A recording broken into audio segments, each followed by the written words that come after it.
Hello बच्चों, आइए प्रश्न को पढ़ते हैं। प्रश्न यह है, बिंदु 0, 0, 0 और बिंदु 3, -1, 2 से होकर जाने वाले और रेखा x/1 बराबर y/-4 बराबर z/7 के समांतर समतल का समीकरण ज्ञात कीजिए। आइए सर्वप्रथम प्रश्न की मुख्य अवधारणा को जान लेते हैं। मुख्य अवधारणा देखिए, सर्वप्रथम हम इसको चित्र द्वारा प्रदर्शित करेंगे। माना कोई समतल जिसकी मूल बिंदु से दूरी कितनी हो, मूल बिंदु से दूरी d तथा दिक्कोज्याएं क्रमशः a b c मान लेते हैं, a, b, c हो, तो उसका समीकरण होगा ax plus by plus cz plus d बराबर 0। तो देखिए यहाँ पर हम एक समतल बना लेंगे जिसका समीकरण लिखा हुआ है ax plus by plus cz plus d बराबर 0। अब देखिए ये इसका अभिलंब होगा जिसकी दिक्कोज्याएं क्या है, a, b, c।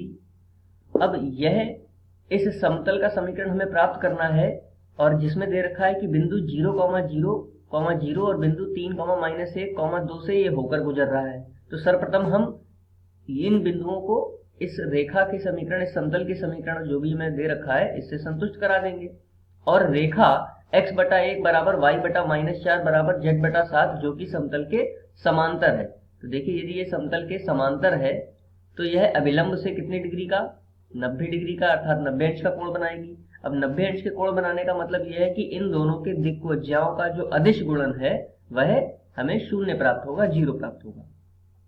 तो आइए सर्वप्रथम इस मुख्य अवधारणा के आधार पर इस समतल के समीकरण को इन बिंदुओं से संतुष्ट कराते हैं। तो सर्वप्रथम हम 0, 0 से संतुष्ट कराएं। तो देखिए x की मान अगर 0 रखें, y का मान 0 रखें, z का मान 0 रखें तो ये तीनों पद 0 हो जाएंगे और हमें प्राप्त होगा 0 प्लस 0 प्लस 0 प्लस d बराबर 0, अर्थात d का मान हमें 0 प्राप्त होगा।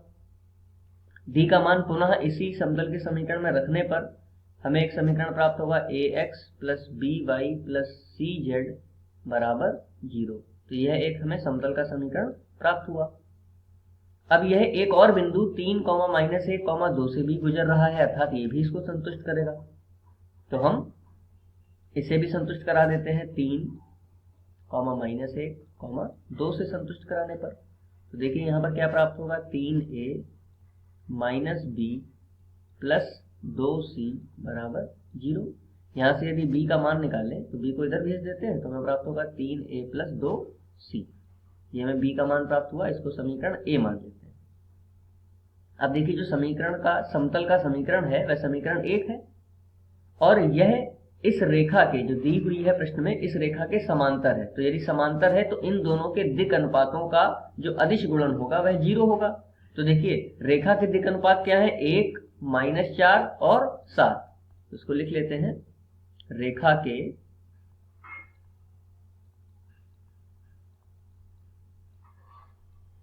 दिक् अनुपात दे रखे हैं 1, -4 और 7, 1, -4 और 7।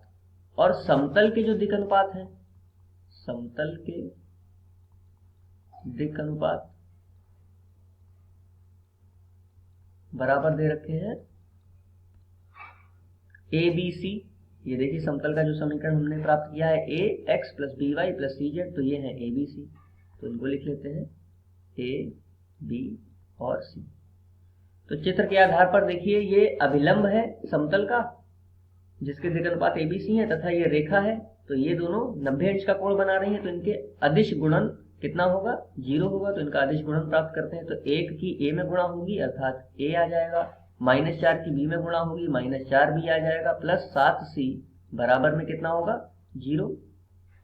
अब देखिए समीकरण a से, समीकरण a में b का मान हमने प्राप्त किया था 3a प्लस 2c, तो ये यहाँ पर रख देते हैं बी की जगह पे, तो a माइनस 4, बी का मान कितना 3a plus 2c plus 7c बराबर 0। तो a माइनस 4 तियाँ 12a माइनस 4 दूनी 8c प्लस 7c बराबर 0। तो a में से 12a को घटाएंगे, हमें प्राप्त होगा माइनस 11a, माइनस 8 प्लस 7 तो हमें प्राप्त होगा माइनस c बराबर 0। तो देखिए यहाँ पर से c का मान हमें प्राप्त होगा माइनस 11a, c को इधर भेज दें यदि, तो c का मान हमें प्राप्त होगा माइनस 11a। अब मान प्राप्त करने के लिए a को k मान लेते हैं। यदि a k के बराबर होगा तो c किसके बराबर हो जाएगा, माइनस 11k के। अब इसी प्रकार देखिए समीकरण a में हमने b का मान प्राप्त किया था 3a प्लस 2c, तो यहाँ पर लिख लेते हैं समीकरण b में b का मान क्या था 3a प्लस 2c। तो यहाँ पर a और c के मान रख दीजिए, 3 गुणा k प्लस 2 गुणा माइनस 11k, तो 3k माइनस 22k, तो हमें मान प्राप्त होगा b का कितना, माइनस का 19k।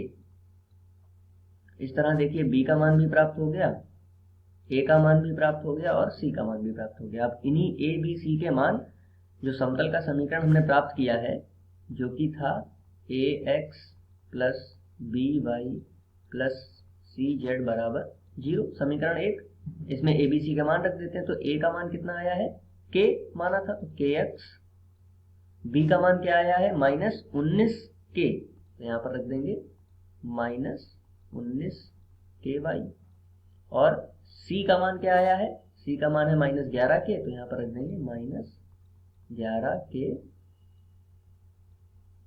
z बराबर 0।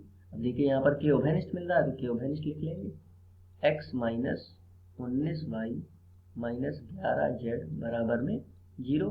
k को यदि 0 में भेज दें तो हमें समीकरण प्राप्त होगा x minus 19y minus 11z बराबर 0। मुख्य अवधारणा के आधार पर ये दिए गए प्रश्न के लिए उपयुक्त उत्तर है। आशा करते हैं आपको समझ में आया होगा। धन्यवाद।